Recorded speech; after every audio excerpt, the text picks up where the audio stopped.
buddy, you got some change, man? Oh, sorry, pal. You can't help me out? Hey, man, I can't help you. Sorry, can't help you. Right. Hey, welcome, Chief Instructor Jay Ackerman. Head Instructor Josh Ackerman. Head Instructor Tony Sprague. All right, as we promised last week, we want to continue on with our training with blunt objects for the test that's coming up. So here we go.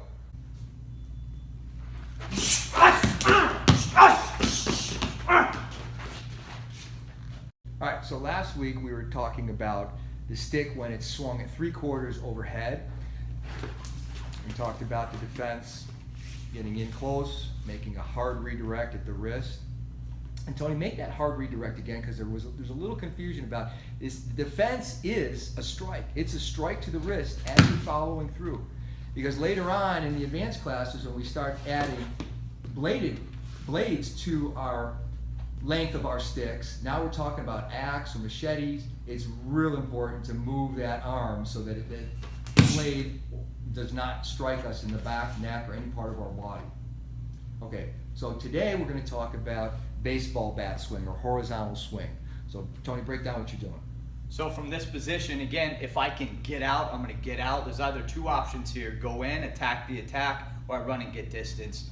The baseball bat swing in particular, as he swings and I see it coming, I'm going to burst my way out of the way of it. So I don't have to move very far. I want to stay in the fight just far enough to get out of the way of the danger. So for starters, I'm in a good fighting stance, heel is up. I'm bursting out off my lead leg. I see it coming with my elbows down nice and tight in a good fighting stance. Heel stays up off the mat. As I see him coming in with that backswing, I'm coming in and attacking the attack. So as you notice, the stick is still swinging horizontal, but it's a backswing this time. So you can see from this angle, as he makes that swing, I burst out of the way and I step in and I'm attacking the attack from here. So this would be a strike. Top arm's gonna pen. I add combatives from here. If I can get two hands on the stick, that would be great. I start adding more combatives to loosen them up to finish the fight all the way through. Once the attacker is down, I neutralize the threat, I clear out and get distance. So I'm not necessarily gonna step in and hit him with the stick. Depending on the totality of circumstance, I see that opportunity to run and I'm out of there. All right, so let's talk about the skill set that is involved here. Most importantly, whether it's getting out of the way of a stick or getting out of the way of a punch or anything, the skill set here is for Tony to be able to open and close quickly with his footwork. So I know it's hard to do this slowly, but one of the things that beginner students have a problem with, and sometimes even the advanced students, is their footwork. So explain what you're doing there, Tony. So I'm bursting out of the way. Again, on all of this stuff, I want to be close enough where I don't get hit, away from the attack, close enough to my attacker where I can counter.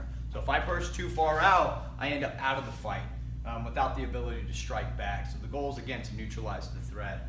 So again, whatever it is, the punch, the stick, the danger's at the very end of it. Josh swings that stick, I want to get right out of the way here with the ability to step back in. Again, it's all footwork. I maintain my fighting stance, I'm nice and squared up. From this position, so you guys can see, as I burst out off my lead leg, both heels stay up, my back heel stays up off the mat. I don't want to end up flat-footed or in a neutral stance. So I have to maintain this athletic position. Again, I'm bursting out off my lead leg, I'm bursting in off of both feet. So I have to cover that distance as quickly as I can. So it has to be explosive. So again, when I move backwards, it's not to step out just to get out of the way. I'm moving back so I can come in and counter. So that explosiveness has to be there.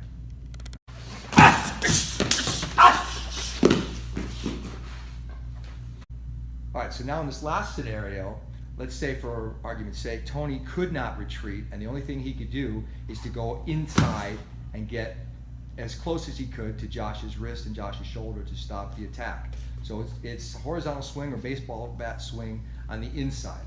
So you want to break down what you're doing there, Tony? Yeah, like Jay mentioned before, I don't want to get hit with any part of the stick, but the most dangerous part is the last couple inches. For instance, I'd rather get hit with this part of the stick than this part. Again, I don't want to get hit with any part of the stick. The closer I get to the attacker, get the danger behind me would be the idea, the less of an impact that there is. Now I'm not waiting, I see him rock back, I'm bursting forward. So don't wait till his shoulder or his arm passes his shoulder line, his body line, where there's gravity and body weight to his advantage. I have to go through this person. So again, this time using the bony side, pinky side here, hard bone. As I step in, This is a strike, so you guys can see from this angle, I'm attacking at the wrist and at the shoulder. My chin down, I want to burst in and start getting the stick behind me. From this point, I come over the top of his arm, I'm stepping in, and here's a mean elbow. So I'm working on being combative to finish the fight. There's some knees and kicks from this position, and I'm clearing out and getting distance. Again, it's not like you see in the movies. As he swings, I can't catch this and catch butterflies. I'm making this defense, protecting my head, most importantly, and stepping in from here and attacking the attack. Comments so far, Jay? No, and the question's going to come up, okay, so what if Josh swings at your legs, or what if Josh swings at your hips? Same being same, that for sure Tony's not going to drop his hands, Tony's not going to drop his hands down to defend that. That would be ridiculous. So always, if we can't get away from it, we're going to move in as fast and as hard as we can close to the hands to defend. It's not going to be life-threatening if Josh swings and hits him with his arm to his leg or to his hip, or even close part of the stick to where his hand is. It only becomes a big problem if the end of the stick gets extended and hits to the body. So the same principles of getting inside as close to that person as possible. All right, so I know the question is going to come up, and it's a valid question. What happens when somebody grabs it angrily with two hands and starts to swing? And notice Tony went in nice and easy on Josh, because that is going to break somebody's arm when you go in hard and you defend with the strike like we're talking about, when they put both arms behind the swing of that. So it almost makes it easier if they swing like that, and it's hard to extend the end of the stick the way they want to get it. So it's easier to get inside. And this would go for, again, anybody who short swings or swings the same way at your legs or your hips. The general idea is to get in as close as you can to it. So it really makes it a little easier in our view when somebody grabs on it and holds with two hands like that. And he could also swing overhead like that too. And Tony's just going to make a redirection on one side or the other. The same way we talked about last week, overhead. He's going to make a strike to the hand, redirect hard, come in and take care of business. All right, that's a wrap. Thanks, guys. Again, thanks for watching. Thanks for the great comments. And the most impressive thing to all of us that we appreciate is that our highest level black belts and highest level students are watching these videos. So if they're watching them and getting something out of them, certainly if you're a beginner, you should be too. And especially if you're not in here training, so come on in and train. You don't want to be that guy that got knocked out in the beginning of the video, do you? No, don't forget, guys, we offer intro classes 6 days a week at our 3 Valley locations. And no doubt, we are the ones who brought Krav Maga to Arizona 18 years ago. My father Jay, my mother Joy, the chief instructor, head instructor as well. Again, there is no weekend warrior certifications with us. We have decades of knowledge to train and to teach you guys to pass the knowledge on to you.